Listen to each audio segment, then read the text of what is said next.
the term paper terrorism.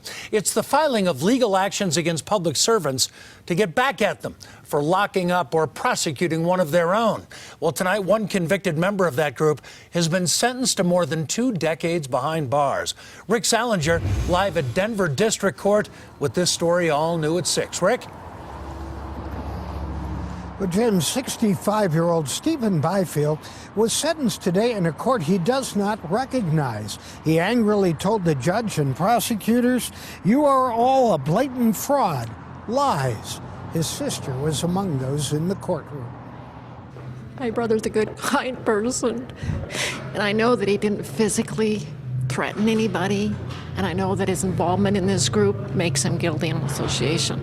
That group is associated with what's often called the We the People movement, known for its controversial interpretation of the Constitution. Stephen Byfield was sentenced to 22 years in prison. He is one of 9 people who were indicted by a statewide grand jury. It claimed they filed liens and other actions against public officials, calling them domestic enemies of the people. Among those named as the targets of the paperwork was Boulder DA Stan Garnett, Boulder Sheriff Joe Pelley, and former Denver DA Mitch Morrissey.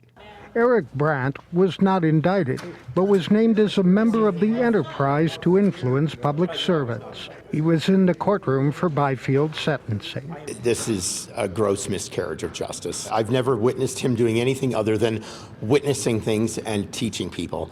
The Colorado Attorney General's office is prosecuting the 9 people that were part of what's also known as the People's Grand Jury of Colorado.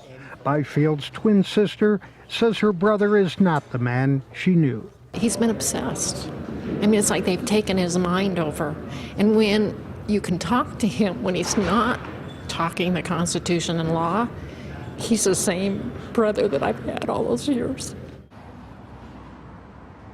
Her brother was convicted not only of racketeering, but extortion, retaliation against a judge, and more. 2 others have already pleaded guilty, and there are more trials to come. Live at Denver District Court, Rick Salinger, covering Colorado First. Thank you, Rick.